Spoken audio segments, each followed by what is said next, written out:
Why does no one try to convince me that people are in love? The only thing they convince me of is that they're insanely attracted to one another and they can't handle it.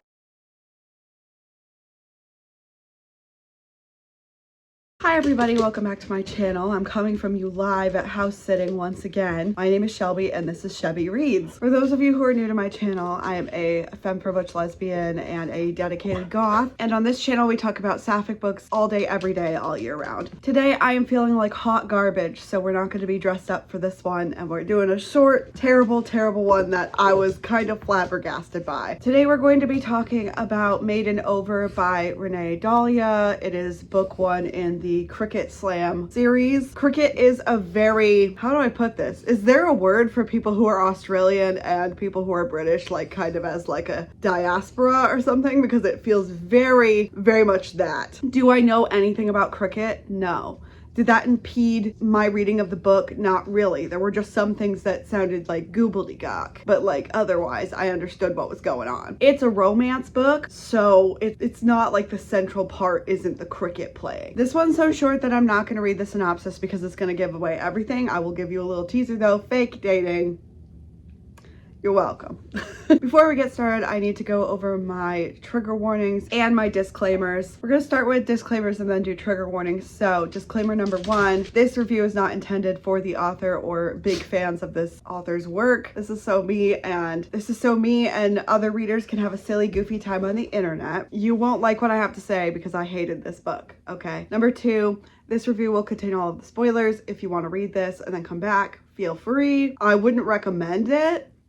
But and number 3, I am not bashing sapphic books. I believe we deserve varying qualities of sapphic books, from terrible, mediocre, amazing. However, if everyone else is allowed to get on the internet and complain about the terrible books they have, I'm allowed to do the exact same thing, and I shall. This is my channel. If you don't like it, please leave. So in the foreword to the book, the author included some warnings about the different topics. It says, please note this novella contains the following difficult topics: homophobic family, Christianity, homophobic slurs by family of main character's grandmother died of lung cancer off page, and alcoholism in sport. Please read with care. Those warnings pretty much match up with the story graph submitted user trigger warning, so I'll just read those 2 very quickly and then we can get started. Homophobia, religious bigotry, lesbophobia, sexual content, alcoholism. Also, she wrote a disclaimer in the foreword that says this book is written in Australian English and some spelling and phrases may be unfamiliar to American readers. There wasn't anything that really stuck out to me. However, I do think that's a fair warning to have. Chapter 1, Wherewith Brawn. She's in the hotel going to apologize to a rival player because she accidentally injured them in a game. She wasn't meant to break Stacey Carringer's thumb. It wasn't her fault that Carringer wasn't a good enough batter to defend properly against pace. Fuck, it had been a peach of a ball too, she sighed. She wasn't a total asshole, which was why she was here about to apologize to her rival. Again, the cricket terms really lost me, but I got the idea. She injured the other player. Hooray. She then thinks to herself that she's never been injured, but she can appreciate why that would be frustrating. I'm like, that just feels like a weird humble brag that I'm not into, but go off, I guess. Like, Braun really doesn't want to sour things because she and Casey might be teammates one day, blah, blah, blah. And one of Casey's teammates let her up so that she could say she's sorry. But Braun's really irritable about a bunch of stuff that's going on, so she's like, I just want to say sorry and then get out of here. And then she's about to knock on the door and this happens. It's one of these. Was that the very familiar buzzing of a vibrator? Braun leaned her ear against the door and ... Yeah. She bit her bottom lip, listening to Stacey's... Sorry, it's Stacey. Oh my god, editing me, fix that. Like, I don't think I can. It's alright, we're not that far in. Listening to Stacey's breathy little pants. Hot. Why are you the way that you are? Who knew that the fresh-faced debutante with her long brunette hair and blue eyes and cheeky smile and brilliant off-spin was also the type of person who sounded like that when she fucked herself? Braun stepped back and fanned her face. Hell, and because she was a little bit of an asshole, she knocked. First of all, that one sentence after the first hot was like an insanely long run-on sentence. Like, there's like 4 ands in there.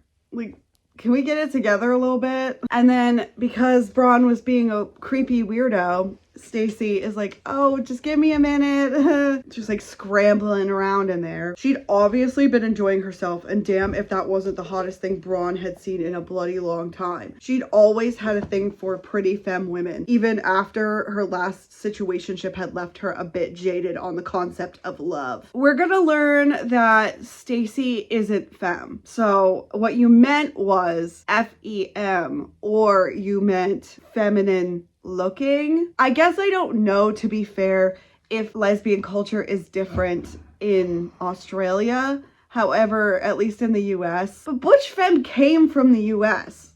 I'm pretty sure. I mean, there were other versions of it. Like the Philippines has tomboy culture, and a lot of Asian countries have a very similar thing. Like, I understand that. But I don't know, it's always irritating to me when someone's like, yeah, I love femmes, but then it's a bisexual. And Stacy's like, Braun, why are you here? And she's like, I came to apologize. And she's just like, for? Oh, cute. Was Stacy one of those people who lost the ability to think during sex? Wishful thinking. Braun's spine tingled, hopefully, unhelpfully. She wanted to help Stacy finish herself off. Wanted to see Stacy's long hair spread over a pillow as she cried out. Braun bit back a sigh. Stacy was probably confused about why Braun was here. Douglas! The circles keep on something. Douglas, I don't want to hear any more of this stupidity. I think a lot of these books have the audacity. Like, I'm not a Puritan. I don't care about the sex shit. I don't actually care that much about the sex shit, even though I complain about it every time. The underlying issue for me is like the insta attraction, insta love, insta lust. I've talked about it to death on this channel, but one of the reasons I hate it is because these are supposed to be romance books, but there's no actual romance involved. They don't actually write the romance. They write two people who want to bone instantly, make a convoluted reason as to why they can't be together in a relationship, let them bone a bunch of times, and then they're like, oh, that reason we couldn't be together was actually contrived and stupid. Let's just be together. And I don't think that's romance. I don't think that a romance makes. Okay?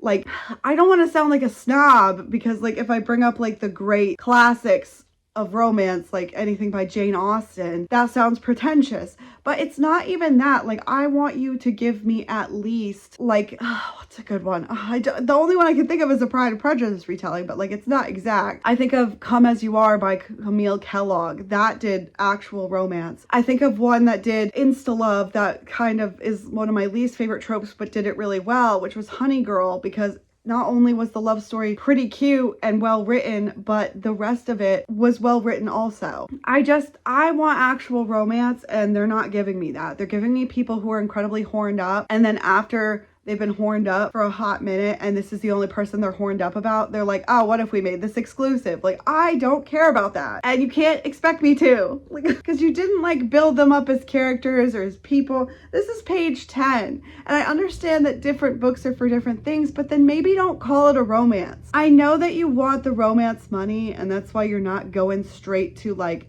erotica. However, that's not a problem for me. Like, I don't care that you decided to label your book the completely wrong way so you could get more money. That doesn't mean anything to me. Like, and she apologizes for breaking her thumb. Riveting. Like, and Braun is thinking about how Stacy was doing herself one-handed. I don't care, Braun. I think that that's kind of a weird thought. I think you're kind of being a weirdo. Stacy invites her in, which is bonkers. Like, I wouldn't. Braun just stares at the vibrator because it was left out on like the side table. Like, girl, you're a pervert. And Braun tries to make some small talk about the room size or whatever. And Braun is an immature little weirdo and is thinking about how seeing the vibrator makes her feel like she's a teenager again because she was too big and too awkward for her Bible thumping family, basically. And she apologizes again for the thumb, and Stacy's like, no, don't worry about it. Like, I need to do better. It's fine. And Braun's all like, you'll do great and go really far with that attitude. Like, I do not care. Okay? Like, I know, like, okay, I gotta be real with you. The points that were taken off from this book actually have nothing to do with the sports part, because like, I understand myself. I understand I don't enjoy sports. I understand that I'm not a fan of that at all. However, other sports romances I have read do not drive me this crazy. So one I can think of off the top of my head is She Drives Me Crazy by Kelly Quinlan. The last name, something like that. can't remember to save my life. That one was a sports rival fake dating situation. And that one was great. And I'm going to say something a little bit controversial. I think that YA, because they can't have on-page sex, is most of the time, I'm going to say it, I don't care, more creative than adult romance, because they don't have, like, they can't rely upon sex to get all of the work done for you. They can't use sex to pretend there's romance because they can't show any of the sex. And that's something that drives me crazy about adult romance, is that they don't care about making something romantic and fulfilling. They only care about getting to the sex part. And that's fine. There's a whole genre for that. You know what I mean? There's an entire genre for that. And I respect that. But that's not what romance is supposed to be. Like, yes, romance can have smut in it. And I've read loads of adult queer romances that have smut that are actually good, like not just the smut, but like the actual story. But this isn't one of them, and it's just extremely frustrating. I know it's a novella. I know we're trying to get in fast, get out, whatever, but like, I think I would respect it more than if you just started with the sex. You know, like, why does no one try to convince me that people are in love? The only thing they convince me of is that they're insanely attracted to one another and they can't handle it. That's what I'm getting from it. But Stacy kind of feels like Braun saying, you'll go far with that attitude, is a little condescending. And she's like, I'm allowed to be competitive. What? Braun didn't understand the fierce growl in Stacy's voice. Of course you are. We all are. Just because I look like this doesn't mean I'm soft. But don't worry, Braun isn't really thinking about what Stacy just said. She's thinking about how getting involved with another player romantically or sexually is probably not a good idea. And Braun continues to be condescending and says, for a young player, and she's like, I'm 22. And she's like I said, for a young player, you should stop trying to prove that you belong. You know you're good enough. Stacy's just like, I am.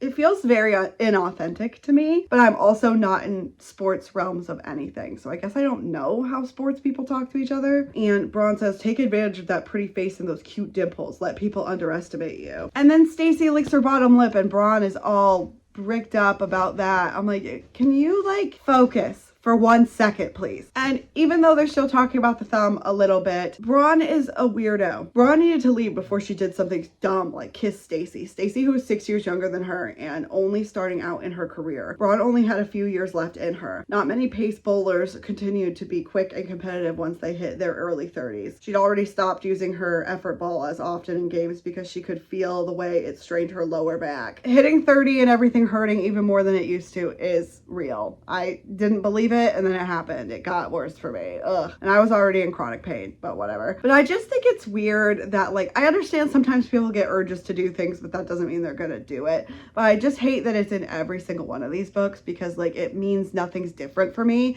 It makes me feel like harkened back to all these other weirdos who can only think about kissing people who probably don't want to be kissed by you, you know? Like, I'm just like, But Stacy's gonna be out of games for 3 weeks because of her thumb. And Braun says, I guess that we'll probably be seeing you in the finals then. And then she's leaving, going in the elevator. She shook her head. It'd be damned luck that Stacy was one of the few straight players in Cricket Slam. Was it likely? No, but it wasn't impossible either. So if she focused on that, she wouldn't spend all night thinking about ...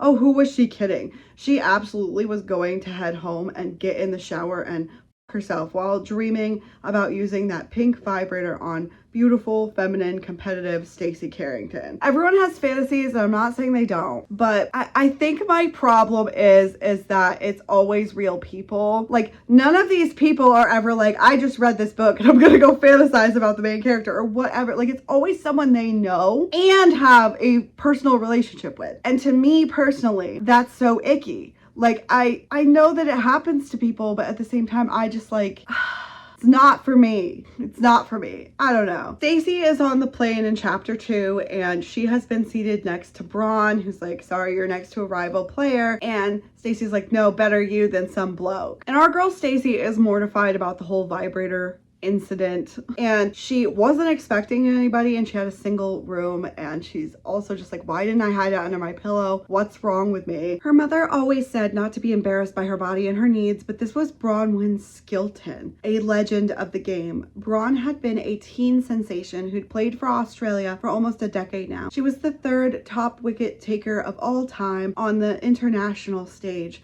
She was so good, they'd probably make a statue of her when she retired. It wasn't just that Stacy admired Braun's career, but Braun was so tall and sexy and powerful, ... Stacy had had a crush on Braun for years. It was intimidating to meet her. She still couldn't quite believe that she, Stacy Carringer, was good enough to play against Braun Skilton. Bronwyn Skilton is like the most British name I can think of, and before you're like, Shelby, they're Australian. Yeah? Where did all them white Australians come from? Quickly now, where did they come from? Also, I think now, chapter 2, when we're in Stacy's POV, is a good time to bring up the age difference. I know that 6 years doesn't sound like that much, but Stacy has barely graduated college at her age, and Braun is almost 30. Those are vastly different in like social areas, in like pretty much every way you can think of. And I know some people will be like, oh my God, you're just a prude. I'm not. I think when we also see as the book keeps going on that Stacy really looked up to Braun for a long time. I think that it gets really weird. I think it is kind of giving like your favorite celebrity finally noticed you. Like I know cricket's not that important, but still. And Stacy tries to make some small talk and be like, so your coach is letting you miss the next game because obviously she's on the plane with Stacy. And Braun's like, no, he didn't let me miss a game. It was prearranged at the beginning of the season. And Stacy is kind of sounds a little bitter, and it's just like, makes sense, you're better placed to be able to negotiate stuff like that. And Braun scoffs at this, is like, oh, I don't want to go to the wedding, but it's family and they begged my coach to let me attend. I'm sure my family only want me there because I'm a tiny bit famous. Braun wasn't a tiny bit famous. She was one of the greatest cricketers this country had ever produced, if you say so. That still doesn't make you famous. Like, and Stacy's just like, I'm sorry. And Braun's like, yeah, they say that, you know, it's only one game and my cousin's only gonna get married one time, apparently. And they'd both rather be playing cricket because they're those kinds of people. And then they're silent for a while. They continue to try to make small talk by talking about how short the flight's gonna be. Braun patted her awkwardly on the knee and it sent a shiver up her thigh, which was probably not what Braun meant at all. So Stacy turned towards her and smiled. Why are you getting turned on by your knee? Your knee? I do not understand people. Like, I know some people have weird proclivities. I'm not trying to shame the weirdos out there. I'm one of the weirdos, but I just think that, like, I feel like in these books, it's not that these people are actually weirdos. Well, I mean, they are, but not for the reasons the author intended. You know what I mean? But they are weirdos. But they are weirdos because they aren't allowed to be freaks. They aren't allowed to be freaky about it. So, like, every time little touches make them instantly bricked up, instantly horny, it feels weird. It feels like they're on a hair trigger. You know what I mean? Like, it feels like they're ready to go at any second and just the right woman has to come by. And I'm like, that's not how life works, okay? And then we got this paragraph. Stacy turned and looked out the window as her face bloomed with heat. Obviously, Braun was referring to seeing her vibrator yesterday. God, how embarrassing. She breathed in and out slowly. At least no one knew she was a virgin. Did fucking herself with a toy count as losing her virginity?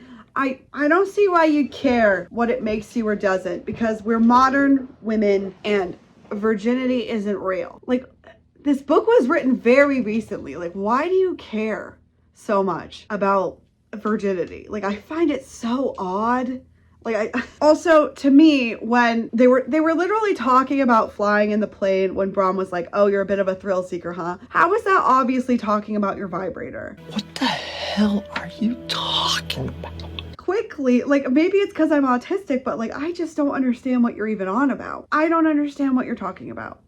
Oh, I forgot about this next paragraph about virginity, so this will give the other perspective. Mom say something unhelpful about virginity being just a construct, which didn't help Stacy work out how to deal with being 22, an athlete, and having never had sex with someone else. Wasn't that she didn't want to.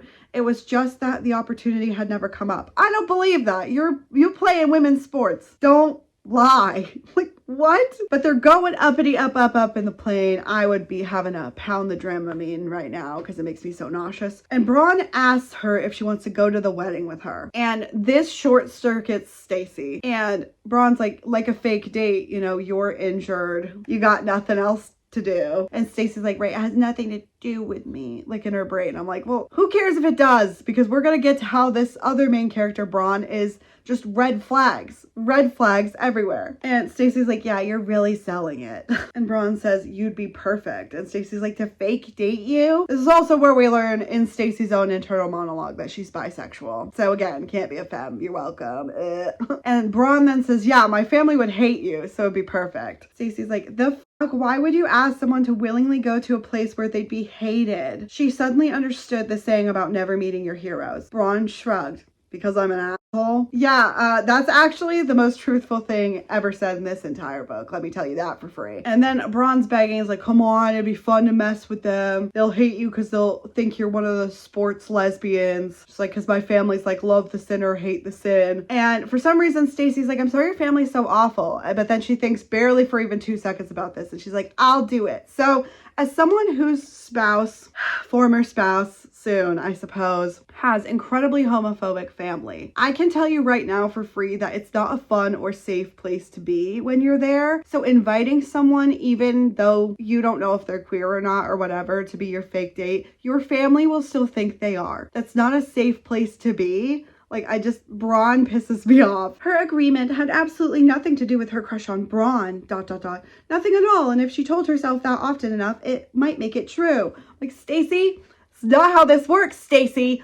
And then in her brain, Stacy is also like, Stacy bit her bottom lip as she worked out why Braun thought she was an asshole. She wasn't, just competitive. But if her family didn't appreciate that, then she'd probably have internalized her drive as something negative. Interesting. Was it the same as people expecting her to be demure because she was pretty? No. You're welcome. Also, Braun genuinely is an asshole. And the fact that you end up with her is absurd. And then we end the chapter with Stacy asking a really good question, which is, why would you want a date that your family's gonna hate? Chapter 3. Braun then immediately is like, you don't have to come. Which she shouldn't. And Stacy's like, obviously I didn't think you were gonna kidnap me, but she could tie her up. Oh, fuck. Braun needed to get her head out of the damned gutter if she was going to survive this conversation. She tried not to heave the biggest of sighs. You're a weirdo, but not in like a freaky fun way. Like, She explains that her family is very religious. They are Christian. And then Braun's like, is your family? And we learn Stacy's like, no, it's just me and my mom. And I love her mom, by the way, because this is the first we learn about her mom. No, there's just me and my mom, and she says that the world is too cruel to support the notion of a benevolent God figure, and that most religions are designed by men to benefit men. And Braun starts cackling and is like, I like your mom. I like her mom too. Her mom's the best character in the book, to be honest. She was apparently like a junior cricketer, but she played with the boys back when there wasn't like support for women's cricket, so her mom was a feminist icon. And then they talk about how lucky they are that some other people broke that glass ceiling or what have you. But then Stacy's like, okay, but back on topic, we're supposed to be talking about your family. And Braun explains that it's simple. Her very Christian family tolerates her being a lesbian because their religion tells them that family is important, but they would prefer that she doesn't flaunt herself around. Gross. Stacy's trying to understand, and she's like, okay, so it's not me. They would just hate any date you brought. Braun wished it was that simple. No, if you were a butch motorcycle riding, leather wearing lesbian with tattoos, they'd smile and nod and feel justified in their homophobia because you'd look like they expect. And then Stacy comes out as bi. Hey, I know that the main character Braun is butch. I do understand that. However, this is something that doesn't fly with me as the #1 butch defender squad, okay? I hate all of these gays who run around trying to play respectability politics all the time. It feels icky, and maybe it's because I just read Making History: The Struggle for Gay and Lesbian Rights from 1945 to 1990. But we've been having this problem forever where moderate gays who like to act like performing seals for straight people shit on everybody else because they think it will help them get right somehow. And that's how we slide back to where we are right now with all of the BS that's going on. If you spend your entire time campaigning your oppressor, being like, I'm not like those other people you hate, I'm different, they're not going to respect you either. They're going to come for you. They're going to come for you also. The leopard will in fact eat your face. It pisses me off to no end. But Stacy has come out as bi, and Braun's really excited about this internally. She had to admit that knowing Stacy was queer sparked something inside her, something dangerous, desire. Stacy with the very cute kissable dimples and the bright pink vibrator was queer. Trouble was afoot, and hell, she wanted all of it. Braun, to her saying she's bisexual, just says noted. And Stacy's like, is that a problem? And she's like, no, I'm perfectly secure in myself to not worry about all the usual negative biphobic stereotypes. And Stacy says, good. I don't know if it's as important that you don't worry about all the negative biphobic stereotypes rather than you just saying, I don't believe them. I'm not sure which is better or which is worse, honestly. And Braun explains what we already figured out from the Butch hating comment was the real issue, and the reason they'll hate you is because you don't look how they expect a queer person to look. You're too pretty, you're too conventional, you're too much like them, and they will hate it. And I'm like, I just think that this is gross all around, no matter how you slice it, but okay. And Stacy is like, BS, queer people can look however they want. And Braun's like, yeah, I know that. I'm only telling you the nonsense they think, and they would hate it. And they'd find it very confronting that I would find someone so beautiful. See, I just with the combined butch-phobic kind of comments, I feel like this is especially icky. I feel like you're implying that only conventionally attractive people like Stacy are beautiful. And I know that she's trying to get across that only her family feels that way, but it's also just like interspersed with what she thinks they think. So it's not... I can't get behind this. I can't. And Braun's like, you don't have to go with me. And Stacy's like, well, then you'd have to do it alone. And Braun's like, yeah, but it would be much easier alone. Bringing you might make some of them kind of nasty. And I'm like, so you're planning to subject someone much younger than you that you barely know to homophobia. Lovely. And Stacy's like, well, I have this incredible rainbow colored dress from Pride that would work amazing. And Braun's like, perfect. Is it perfect?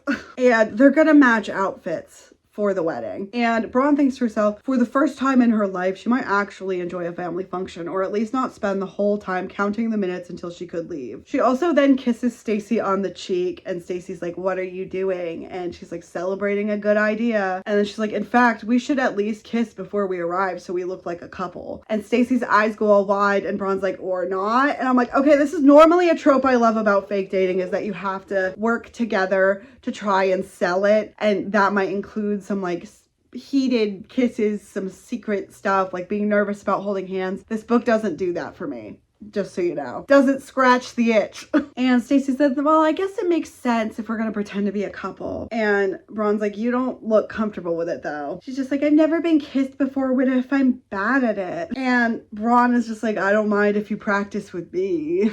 And Stacy's like, thank you, not now obviously, but you know, before the wedding. Something like yearning and desire and relief rolled through her gut. Like yearning and desire and relief? Or are they simply yearning, desire, and belief? Like, there was no need for a simile, okay? But they're gonna meet later at some point to coordinate the outfits, but Stacy says not today because I'm gonna go see my mom. And Braun is just tickled pink inside that Stacy's gonna be her fake girlfriend. Hooray. And she says once again, you don't have to do this, but Stacy's like, I'm curious. And Braun's like, about what? She's like, so many things. Religion, big families, weddings, how all the heteronormative stuff works. And Braun's like, what? She's like, it was just me and my very gay mother growing up. Well, and her queer friends. I'm an IVF baby.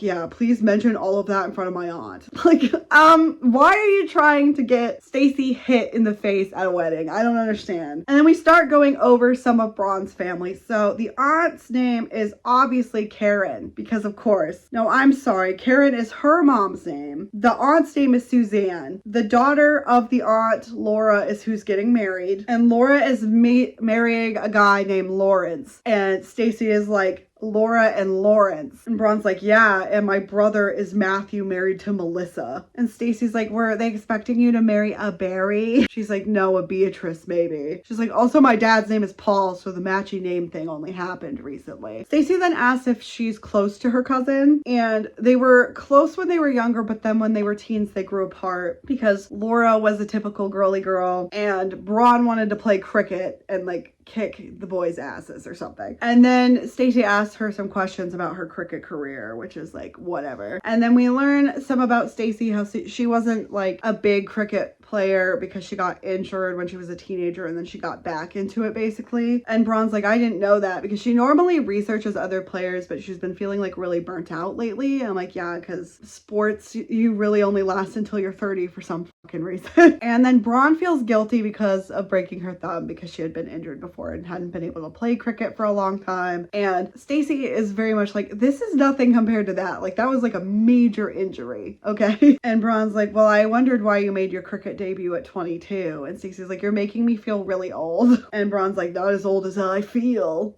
Okay, not as old as you are, Miss Almost 30-year-old. We also get some thoughts in her head about how retirement's not that far away, yada yada. Then Stacey is asking a question about if she saw a different cricket game, and Braun forced herself to stay in her seat and not kiss Stacey again, but damn, it was hard. I understand finding someone hot when they're talking about things they're interested in. Like, please find me hot when I talk about dinosaurs. But like, it's not for me. And then she once again describes Stacey as cute, femme, interesting, and good at cricket. She's not a femme. You mean feminine for sure. However, that's not what we're talking about, is it? No.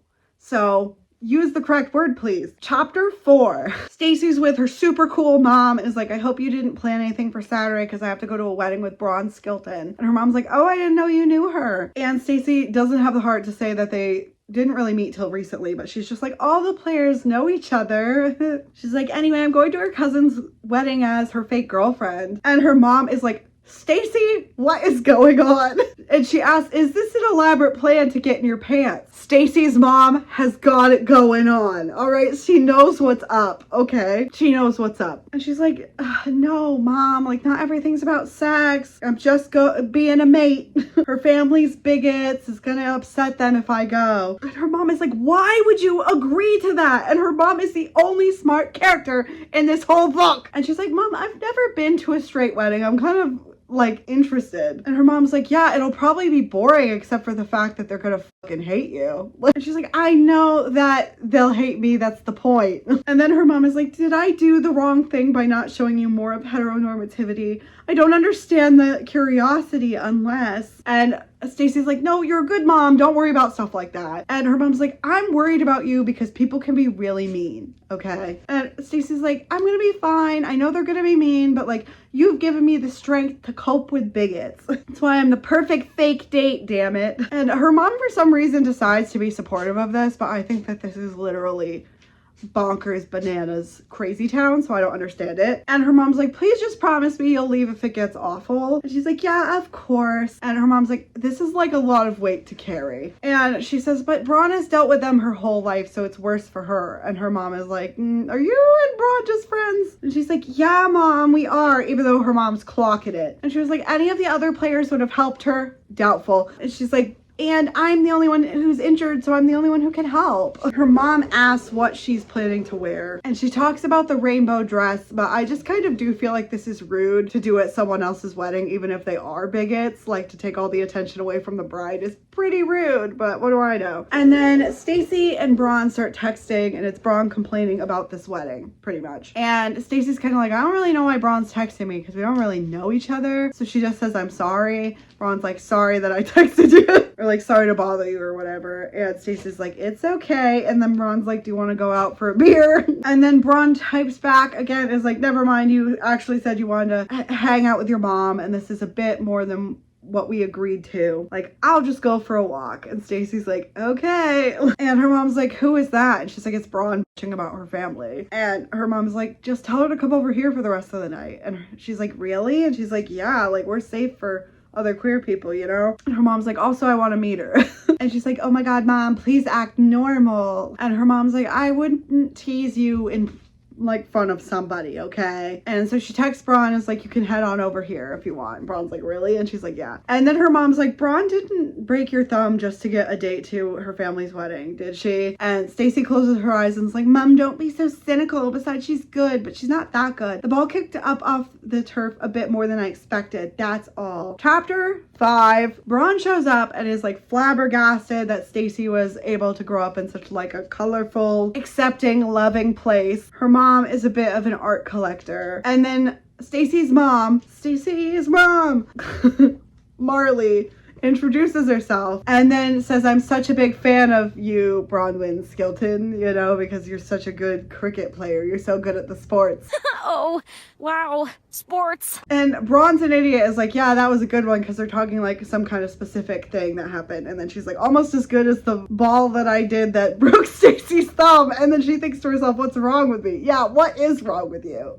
A little egotistical, don't you think? And they're teasing each other a little bit. And then Stacy's mom, my favorite, is leaving. And Stacy's like, it's so typical of her to make up some kind of excuse for us to be alone together. And Braun's like, what does that mean? And she's like, no, she's not trying to like matchmake. She just wants to give you some space because you're dealing with something really shitty. And I was kind of like, oh, that's kind of nice. And Braun doesn't really understand, because she's like, well, I need a break from my family, but like, why would you ever need a break from your mom? And I'm like, just because they have a good relationship doesn't mean that you don't sometimes need a break from people. People are so weird for that. Like, and then Braun gets really fixated on a painting as like, is that supposed to be a flower or a vagina? And it's both, because it was created by some trans painter, and she gives like a very detailed explanation. Then Braun's like, I don't understand you. And Stacy's like, what do you mean? And she's like, you grew up like this, but you haven't been kissed. And Stacy kind of blushes, but she's like, being able to talk about sex openly is different to having the opportunity to have it. And Braun's like, okay, but you're 22. Like, and Stacy's like, well, my mom would say there's no age limit to exploration. And Braun's like, okay, but what would you say? I spent 2 of my formative teenage years in and out of hospital having multiple operations on my elbow. All I wanted was to get well enough to play cricket again. And then there's some apology, but then Braun wants to swoop right into, can I kiss you? Because we should practice.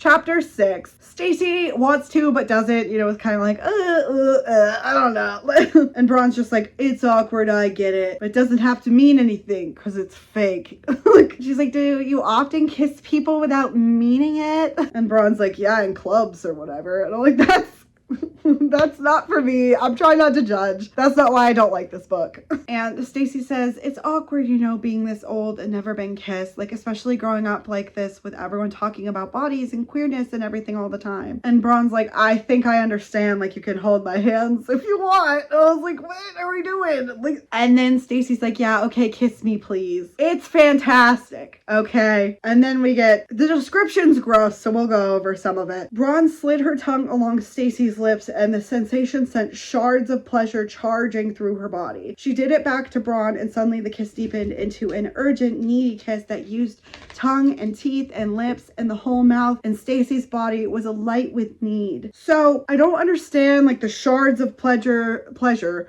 They're shards, right? But they're also charging through her body. So it's little shards on a mountain march through the body. What are we talking about? But then like they describe every single part of the mouth used in the kiss. And I'm like, I know how kissing works.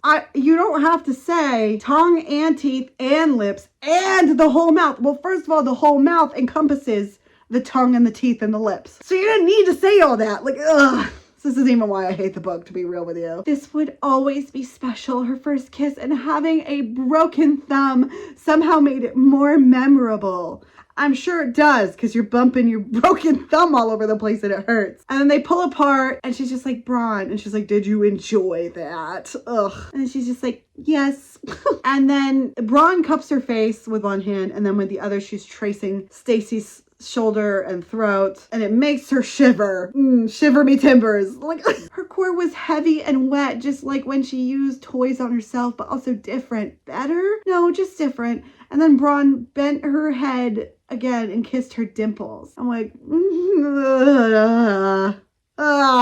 why is it heavy, by the way? Like, I understand the wet, but why is it heavy? Like, I don't think the puss gets heavier in weight when you're horned up. Maybe it does. Tell me in the comments. Like, I'd love to know that as a science fact. She compliments the dimples, whatever. Stacy doesn't really love the compliment because she's like, why does everyone care so much about them? Like, it's part of my face. I didn't choose them. And then Braun's like, you'd rather be known for your deeds than for your looks. And Stacy's like, yeah, absolutely. That is something I feel in solidarity with pretty people, is that when you're not pretty, I don't want to be known for like not being pretty either. I just want to be known for like what I do, you know? And then Braun also is like, yeah, people judge me for how I look too. They judge me for being too tall, too masculine, too sporty, too competitive. They don't see me, you know, as a person. They only see that I don't belong. And then Stacy's complimented Braun on all of those things she just listed, because that's obviously what we do. Also, I need to know if there are any neurotypical people in the comments section.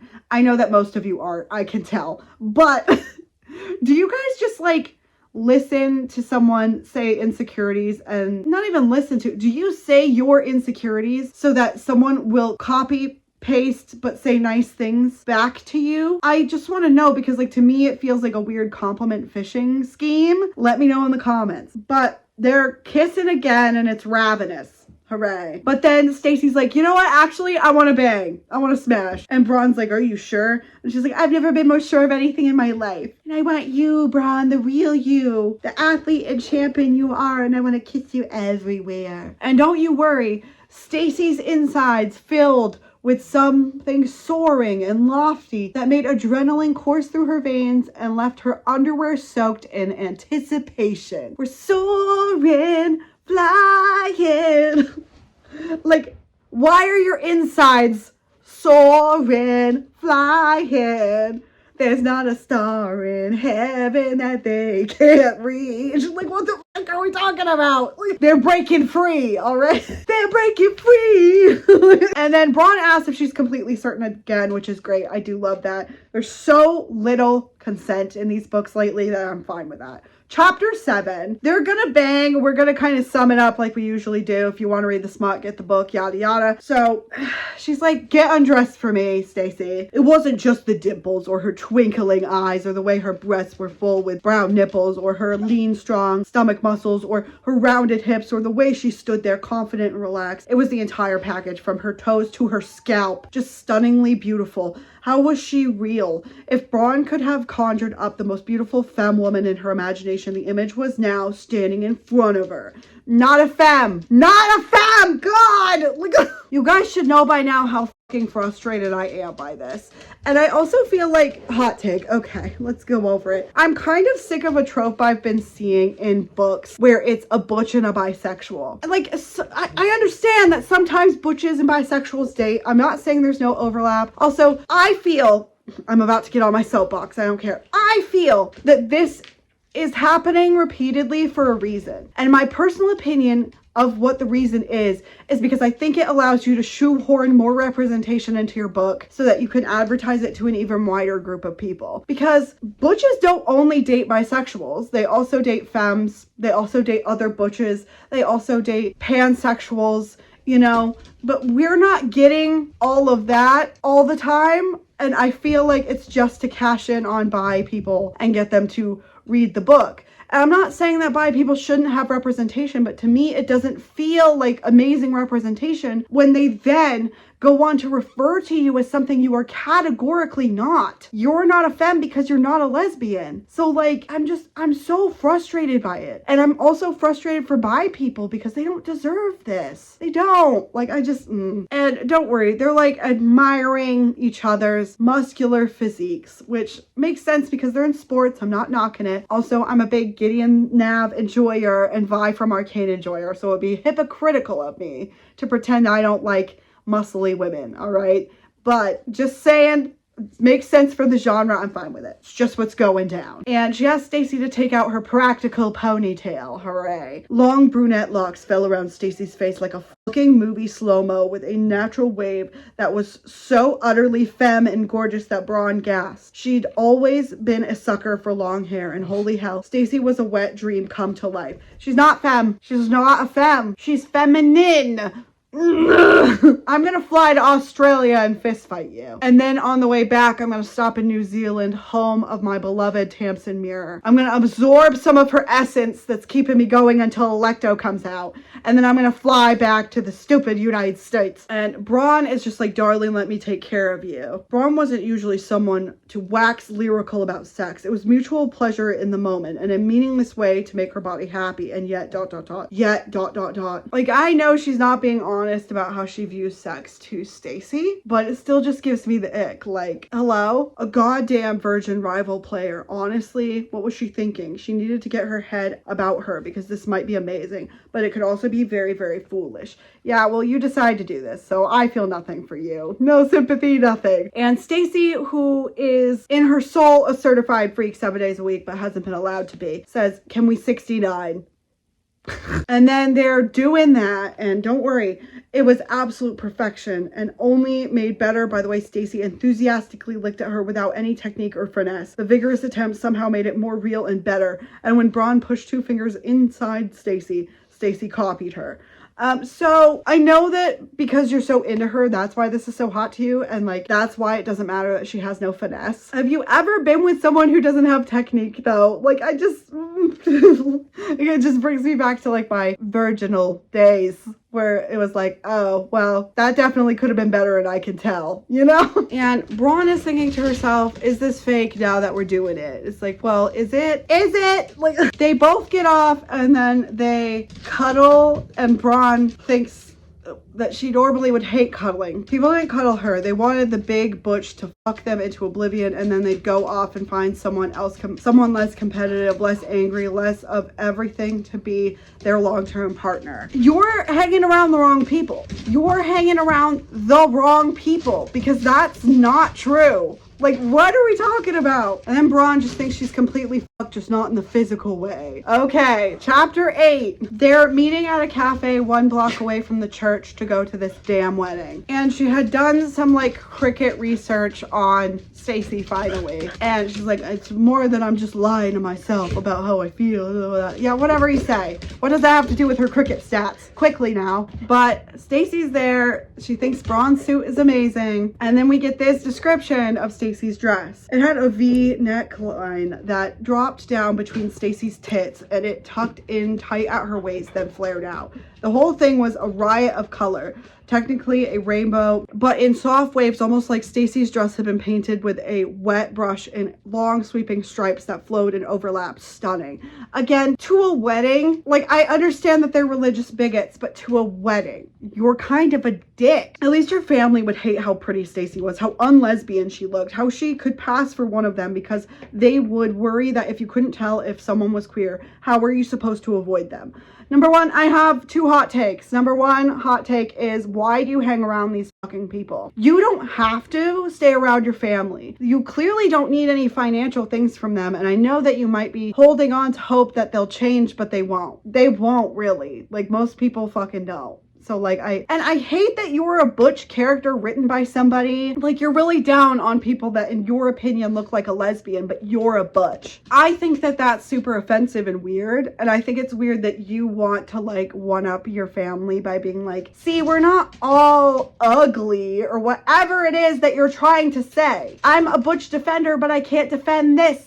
I can't. It's losing the natural light. But don't you worry, Braun is thinking about how she wants to make Stacy come in that dress. We're now at the wedding officially, and the brother, Matthew, says it's obvious who wears the pants in that relationship. And I just like, I don't understand why you would subject yourself to this. You don't have to go to homophobic family events. You don't have to. You're welcome. And Braun says, Matthew, don't be a prick, but then they criticize her for her language. Again, I don't know why you come here. And then she introduces Stacy to everybody. And Stacy says, thank you for letting me come to such an auspicious event. Braun swallowed. Auspicious? What the fuck? But the expressions on the faces of her family were worth it. They obviously couldn't decide if friend meant just that or lover, and if they should be horrified or fascinated by Stacy. Who keeps smiling at them all? I mean, you meant who keeps smiling at them all, but it's okay. We'll allow this one typo. And Stacy is being like the perfect guest, is being like, it's amazing, like the building, you're gonna get such amazing pictures. And they're asking how she met Braun, and she's like, oh, I'm surprised you don't know how we met. And they're like, well, we just met you, why would we know? And she's like, well, didn't you see her game last Wednesday?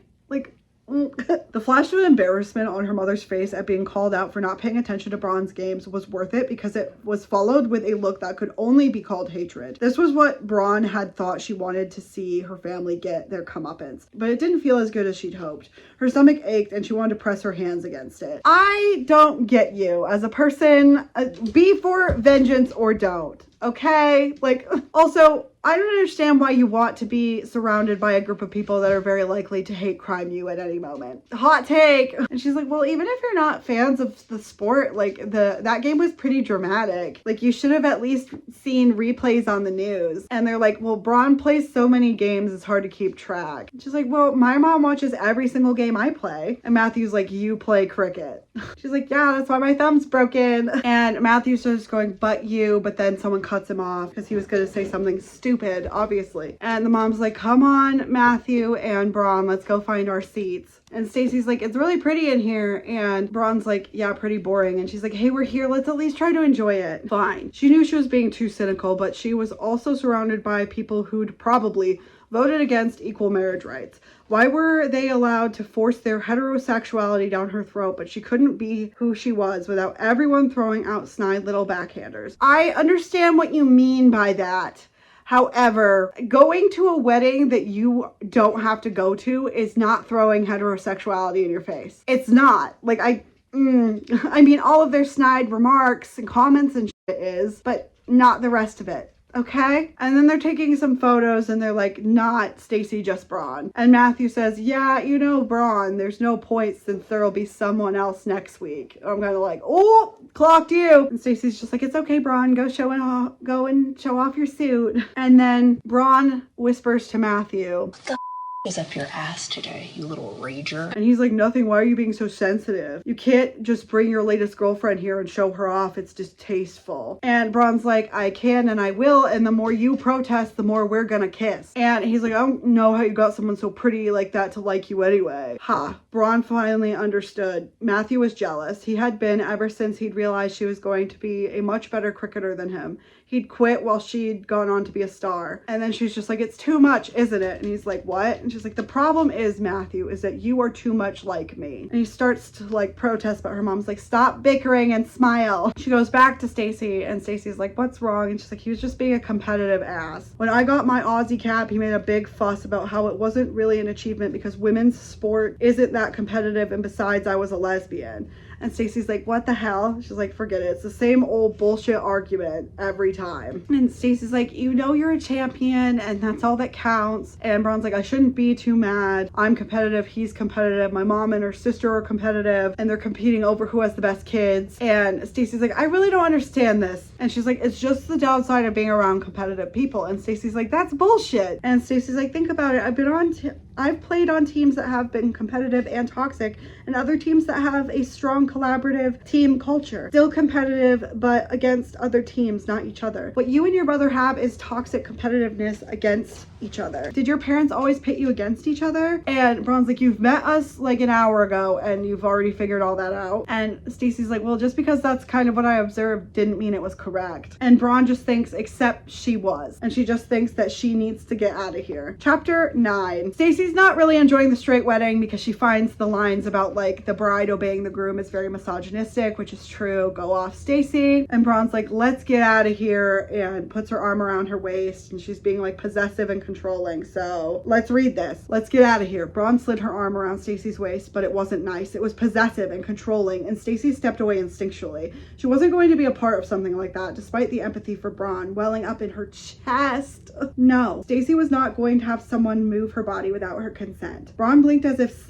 Stacy had slapped her. No. And she's like, let's not have this discussion while your family's watching. Why not? And why should I care what they think? They already think the worst of me. Then don't give them the satisfaction of being right. So the manhandling is unfortunately like repeated, and Stacy is in no way okay with it. That's why I think that this should be retitled Red Flags the Novel.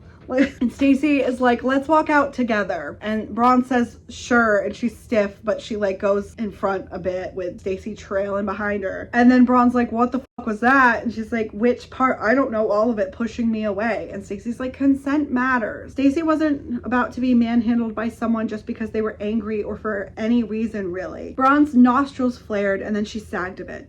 It does. I'm sorry. My family always do this to me. It's ugly and I hate it. And why did I come? Obligation? Stacy asks. She doesn't understand any of this. And I'm just like, just because your family is making you upset doesn't give you the right to do that. Okay? Okay. And then Braun says, but like everything is fucking annoying right now, even you. And I'm just like, why are we wild in? Like, this is the girl that you want to be with and you barely know each other and you are acting this way. Like, I think this is sickening. She's just like, why does Matthew have to be more of a dickhead than usual? Where is his wife anyway? Like, maybe his perfect marriage isn't so perfect after all. And Stacy is like, Braun.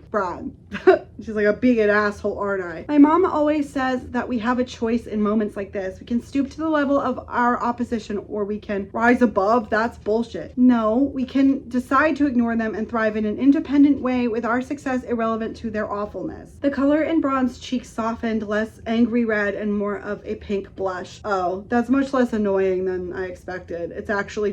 useful. Well, you've met her. I'm like, And then Braun's like, can I say something? And then Stacy obviously says yes. And she's like, I'm so jealous of you being able to grow up that way. And Stacy's like, yeah, I'm really grateful that I was, but there have been times that are really awkward. Braun's like, yeah. When I realized I was attracted to cis men as well as everyone else, I sat mom down at the table and said that I had something to tell her. I wasn't sure if it was okay. She was so gentle with me and I said, I think I am attracted to men. Am I weird? And to be fair, ... What the fuck? You were worried that she'd be a bigot because you were straight? Do you live in upside down land? And she's like, no, everyone knew I was queer. My mom and all her friends. It's like, I just didn't know I was bisexual. But I was genuinely worried that mom would freak out that I was going to turn out to be the enemy, like all those straight people who harassed her all the time. And she asked me a few questions and then said, the core of queer theory is that no one can deliberately pick who they are attracted to. It is what it is, so if you are only attracted to cis men, then so be it. And that was that. And she's like, okay, what is this story even about? And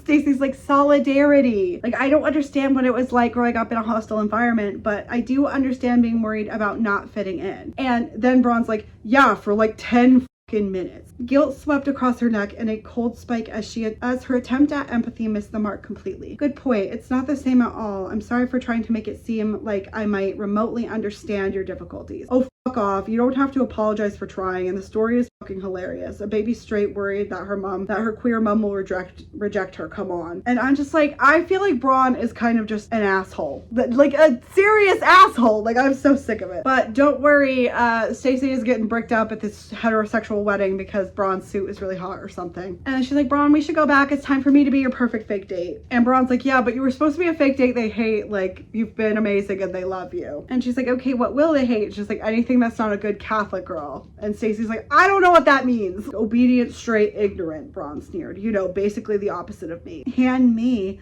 but you are pretty. Then they will hate me and be jealous of me. And Braun's like, you're a menace. Braun marched over and kissed her hard. It was a direct kiss on the lips with one hand wrapped around the back of her skull. She ought to hate it, especially after she told Braun not to touch her without consent, and yet she wanted more. No! And then Matthew's wife, Melissa, is like, oh, hey, Braun, like, your mom's looking for you. Sorry, I'm so sorry to interrupt. And Braun's like, hey, Melissa, I didn't see you before. And she's like, yeah, the baby ceremony was late. Like, was the ceremony nice? And Braun's like, that misogynistic prick making you wait for the babysitter while he came here. No, it's not like that. This is his cousin's wedding. I'm sure that if it was my family, he'd do the childcare. Are you sure about that? Braun, Stacy bumped her hip against Braun. Other people's marriages aren't our business. We hardly want them asking questions about us. Braun bristled beside her. No one is going to ask us when we are getting married. And then Melissa decides to be a real one and be like, it's okay. I actually admire you, Braun. She's like, you do? She's like, yeah. It's like, of course.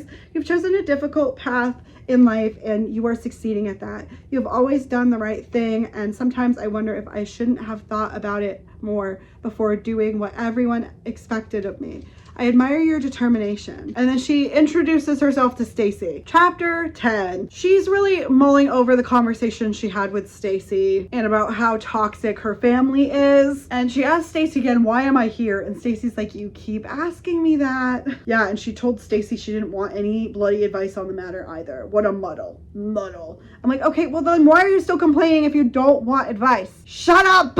Braun's like, I'm missing a game for this. I might as well enjoy myself. Sports lesbians confound me. Like, I want a hot butch paleontologist who sends me pictures of fossils that have not been shown to the public yet. That's what I want. Or at least describes them to me over voicemail. Like let's be the happiest couple imaginable, but let's try not to outshine the bride. I think your rainbow outfits might have done that already.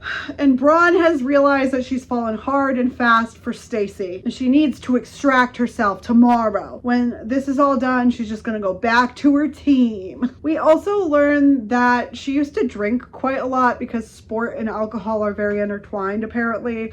I can neither confirm nor deny, but I believe it. And she quit because she really cared about the sport and it was really messing her up. Stacy brings her a glass of champagne and she says, no thanks, like I don't drink during the season. And Stacy's like, good for you, let me get you some water or juice or whatever. Melissa's like, she's very nice. And then Matthew's like, nice doesn't matter when you're both going to hell. Huh? And Melissa's like, Matthew, I'm sorry, he's very stressed at work at the moment, but it's no excuse to lash out at other people. Remember your Christian manners, Matthew. Stacy's like, Christian manners, if you need a book to stop you from doing bad things, then you aren't really a good person. A good person can decide for themselves without the threat of hell. And Matthew and Melissa go bright red. And Braun can't look at Stacy because she's gonna let out like a hysterical laughter. And they're like, I take it you aren't religious. And she's like, no, I don't need validation of moral superiority that comes with many religions. And while some people gain community from joining such organizations, I have a strong community around me through my found family. And they're like, found family? And she's like, have you guys not heard that term? And Melissa's like, no. She's like, it's simple. It's the people in your life who aren't biologically related to you, blah, blah, blah. We get it. And Melissa's like, yeah, I couldn't do stuff without help, you know, like it's the whole, the village helps raise the child thing. And Matthew's like, you aren't seriously comparing my church to points like in Braun's direction, that, because they were talking about sports or whatever. And she says, of course I am. Whether you bond over a fictional god or over the unfairness of laws written by white straight men, or because you all love the same sport or hobby, it doesn't matter. It's community and humans need other humans. And he's like, I didn't just hear you blaspheme like that. My faith is strong. God is real. And then Braun's like, and he's also love, or so I've heard, but here you are being a mean bigot. If that's what you've learned from your precious book, I don't want any of it. And he's like, then leave. Mom only wanted you here so she could brag to Suzanne that one of her kids is more famous. And Braun's like, that burns you, doesn't it? Oh, and he's just like, I'm successful at what I do. And she's like, I know you are. Melissa was telling me how stressful it's been lately. Oh, he's like, you wouldn't understand. Like, maybe not, but I do understand that our mom and her twin sister have a competitive relationship and perhaps that hasn't helped us. And then Matthew's like, she's always reminding me that Lawrence makes more money than me. And he's like, and you'd know if you came home more often. Well, if you weren't a disgusting bigot, she might. Like, what do you want, Matthew? Do you want to feel superior to me, or do you want to use me to distract our mother and her sister from your woes? Why do you think I'm such an asshole? How on earth was he so lacking in self-awareness that he didn't know he sounded like an insufferable git most of the time? And Stacy's like, perhaps it was the bigotry you displayed when we first met, or maybe it was the misogynistic way you were asking her to save you now. If you don't want to be seen as an asshole, perhaps don't act like one or speak like one. If your God existed, he'd be embarrassed by your behavior today. And Braun's like, nicely said, enjoy your party, Matthew and Melissa. She's like, should we go? And Stacy's like, yeah. And then they're like, holy shit, let's get the fuck out of here. And Stacy's like, home to my mom's place, let's get a ride. She's trying to get her phone out of her purse and Braun's like, let me. You've done me a billion favors today. She's like, I'm just gonna tell my mom we're coming. And Braun thinks about how upsetting the family was except for Melissa. Melissa's the real MVP. And she's like, my mom's at Rochelle's 25 again party. Like, do we want to go? And Braun's like, yeah, sure. She's like, it'll be fun. It's a completely different vibe from a wedding. Braun is feeling guilty because she's like, it feels wrong because I'm just gonna go back to my team and like ignore Stacy after this. I'm like, well, maybe if you weren't such a shit, you wouldn't feel guilty. Chapter 11. They're going to the party on the rooftop bar. She would give her best bat to stop Stacy being so empathetic and kind. She wished she could lean into being an asshole. Came naturally, but she couldn't hurt Stacy anymore. Like, well, I don't believe that because your concerning pattern of behavior says otherwise. And then they get up there and Stacy's mom, Marley, is like, honey. And she tells the bouncer, they're both with me. And she's gonna introduce everyone to everyone. And someone's like, Marley, who's the hot butch? Me. Except then she'd be like, I like cricket. And I'd be like, I'm out. See ya. Bye. And Stacy's like, she's mine. Stacy growled under her breath. Oh, Heat flashed up and down Braun's spine as if she'd been struck by lightning. Her suit was suddenly too tight, and she needed to drag Stacy into a corner and fuck her right now. You guys are not well adjusted.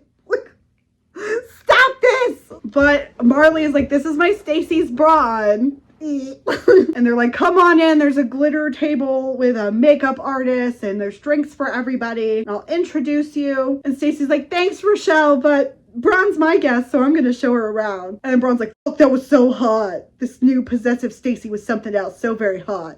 And Stacy's like, what? And she's like, nothing. And Braun's like, I'm gonna have an orange juice. What do you want, Stacy? And she's like, also an orange juice because I had too much to drink. And like, she's like, oh, I guess I don't have a game for 3 weeks though. But then she kind of sags her shoulders. And then, but Braun's heart stutters about it. And she's like, damn it, she was a fool who'd fallen in love. Where's the love? Where is the love? Can you feel the love tonight? No, I can't. That's the problem. Where is it? And Marley's like, are you guys gonna get some glitter? And they're like, yeah. And they're in the line and everyone's complimenting each other. It's so nice. And Stacy grins and Braun fell a little bit more in love with her. Is that really all it takes? One smile's all it takes for falling in love with May? Butches in the comments sound off, please. And Stacy's also really excited about the heels the other person's wearing. And she's like, I wish I could wear those. And they're like, you could if you wanted. And she's like, yeah, but it's bad for my job. And Braun's like, Stacy doesn't want to talk about cricket to these people. Like, some queer folk were weird about sports ball and all that nonsense, which Braun totally understood on some level since they'd likely been teased at school for not being good at it. But also she existed, so it kind of pissed her off. So here's the thing that you've been complaining about homophobes this entire book. Sports people, at least in high school or whatever, are predominantly homophobic asshats. Maybe it's changing now, but not when I was in school. Okay, and Braun's almost the same age as me. So, like, of course, queer people don't like sports overwhelmingly. Like, why would we want to be around y'all? Also, sweat is like the antithesis of being gay, and I said what I said. Unless it's Butch's bodybuilding. That doesn't count. And Stacy explains why wearing heels is bad, so like, I don't care. But don't you worry.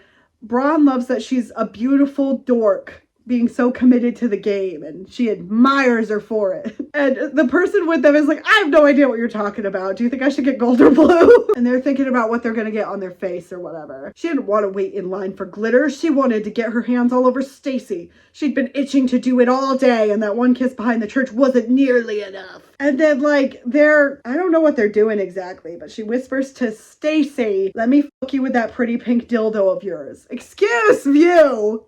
In a public place, stop it. If you guys know each other and that's fine with y'all and you're just whispering and no one has to hear, fine, but I don't believe that. Thank you. But they're on the dance floor, I guess, and then they're kissing on the dance floor and they're feeling each other up on the dance floor when Stacy's mom is here. Weird. And then Braun's like, take me home. And Stacy's like, okay, chapter 12, like, let's go to my room. And she's like, okay, but don't take off your dress. She's like, where do you keep that delightful device? Talking about the vibrator. And she's like, there's some foreplay, but it's not important. Let's be real. And she wants her to keep the dress on while they're doing stuff. And Braun bought pretty like lacy underwear for the wedding. And I'm like, butches are allowed to do whatever they want, but when it's not written by like a butch author, it does make me kind of like icked. Like, forced feminization is a thing, okay? Like, I'm not into it. Okay, and this is just fun because this is just about cricket. It was almost as good as the sound when the bails came off the wickets. Being a spinner, she didn't get the satisfying crack of the wickets splitting apart, but that wooden nick was the ball. When the ball hit the wickets was what she lived for. I know all of those are words, but what do they mean? I don't know. Like, it's fine. Like, again, that part was actually fun for me, so I don't care that I don't know what happens in cricket. Like, I genuinely don't care. Like, that part was actually kind of funny for me. I don't know. And Braun's just like, today was so messy. Just tell me next time to say no to my family. And Stacy's like, okay. Like, they're gonna be doing stuff soon, but she's like, me, Stacy, you're glistening. Glistening is such a fucking gross word. I hate it. And then they're going to Pound Town with the DILDO, okay? DILDO. G-O. And there's more than one O. Hooray. Chapter 13. Stacy woke up to an empty bed. They'd had a lot of O's. And then she sees that there's a note from Braun saying, thanks for everything, it was fun. And it also says, I'm sorry, I can't do a relationship, you've met my family. And then she signed it Braun. And a rope wrapped around Stacy's heart and squeezed tight. Did Braun truly think that because her toxic family didn't love her, that she wasn't able to be loved? Or maybe it was just an excuse and this was just a short interlude in Braun's life and didn't really mean anything at all. And I'm just like, third act breakup, hooray. And she goes, downstairs and her mom's like, good morning. And she's like, what do you and Braun want for breakfast? And she's like, Braun already left. She's like, did she have an early flight for like cricket? And she's like, sure, something like that. Maybe I did something wrong because she left a note saying she can't do a relationship with me. And her mom's like, I'm sorry. She's like, I know it was supposed to be fake, but it wasn't fake to me. She's like, especially not after last night. And she's bracing herself for some useless advice from her mom, but none comes because her mom's actually not useless,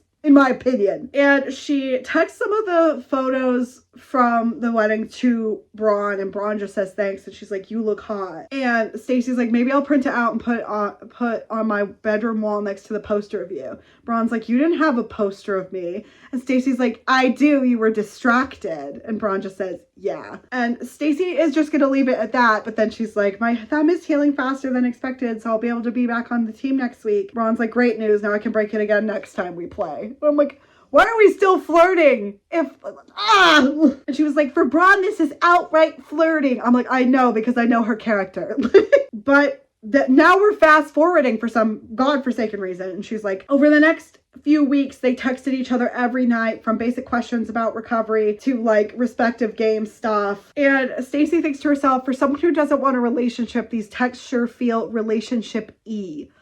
And she's trying to convince herself that this is just going from fake dating to being actual friends, but yeah, sure. But their teams are meeting up to go at each other again. Could this be like heated rivalry? Sure, but it's not.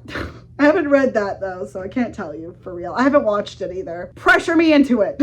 Says that they needed 1 wicket to win and Braun's team needed 4 runs. Uh-oh, your indecision has upset the gale force winds.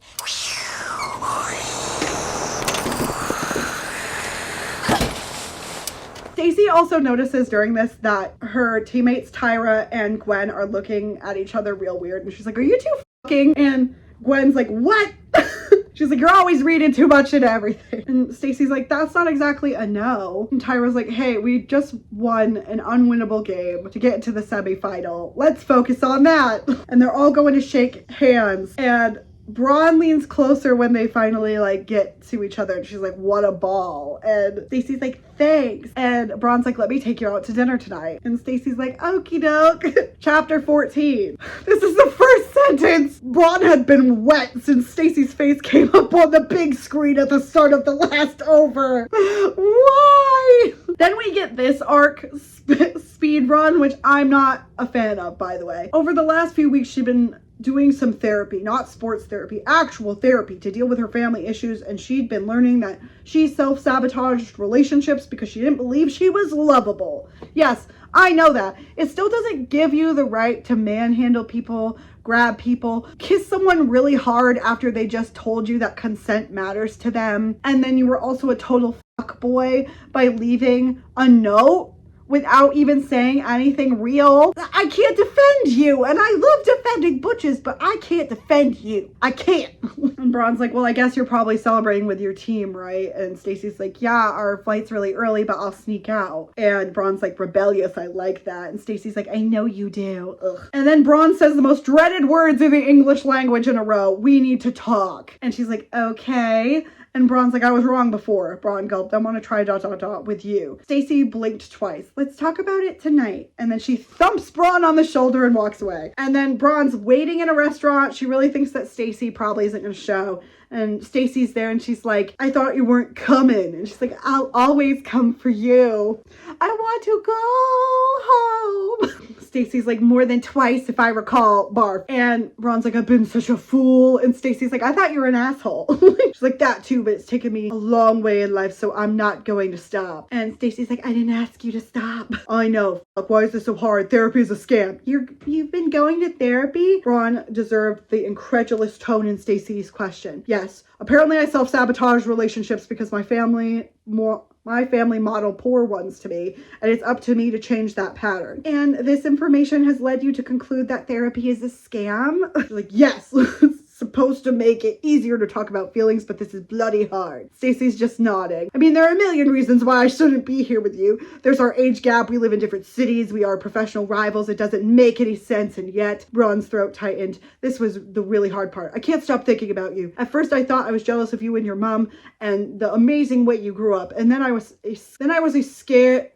Yeah, another typo. Then I was scared that I might be falling for you, and now I can't go a day without wanting to text you and listen to what you say. I want to rub your lip after you've been thinking, and I want to listen to you try and show empathy with terrible examples, and I want to talk cricket with you. I have struggled in vain and I can bear it no longer.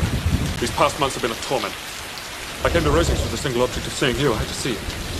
I have fought against my better judgment, my family's expectation, the inferiority of your birth, my rank and circumstance, all these things, and I'm willing to put them aside and ask you to end my agony. I don't understand. I love you. And I just wrote, what in the Mr. Darcy is this mess? And Stacy's like, do you want to hear some good news? And Braun's like, sure. And she's like, I've been invited to train with the Australian camp next month. And she's like, for the West Indies tour? That's amazing. We might be roommates. And she's like, maybe. She's like, maybe. She's like, we'd have to be in a committed relationship before the team would allow it. Are you asking to be in a relationship with me? She asked. No, I'm supposed to be the brave one here. Please be in a relationship with me. Define relationship, because it feels like we have pretty much been doing that already. And Braun's like, I suppose we have. And she's like, Stacy, now what? And she's like, seal it with a kiss. And she's like, yes, please. And she's like, now for the practical things after they kiss. And she's like, okay. And she's like, number 1, no more dramatic declarations on notes left on my bedside table. Next time, talk about your feelings. And she's like, I'm sorry, that was a dick move. I freaked out and ran away. She's like, I guessed as much. Number 2, you deserve love. And if you don't get it from your bio family, you deserve to have it from other sources. Find them and not just me. And she's like, fuck. And she's like, that's it. She's like, yep, talk to me. I'm sure we won't always communicate well, but we can learn and try to grow together. Ron's like, when we first met, I was so jealous that you had this natural empathy and understanding, but now I'm going to guard that as a precious resource. You really saw me, even when I didn't. And sometimes your insights are bloody annoying, but I do appreciate them. And I was just like, you're talking about her like you discovered a gold mine and you're going to protect the rights to it. I don't understand it. And Braun's like, my therapist said I needed to run in order to know what I was running from. I don't believe that. All right.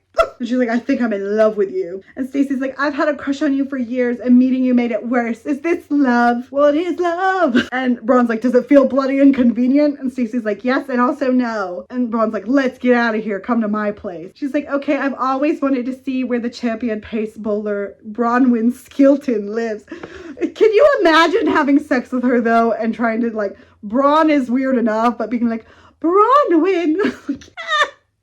Sorry, that's ridiculous. And then they're gonna go back to her place, and that is the end of the book. So, what did we think, fam? Conclusion. So, I feel that this book is problematic for many reasons, mostly because of Braun's behavior, and I really don't like the little, like, I had a secret therapy arc that you didn't get to see any of.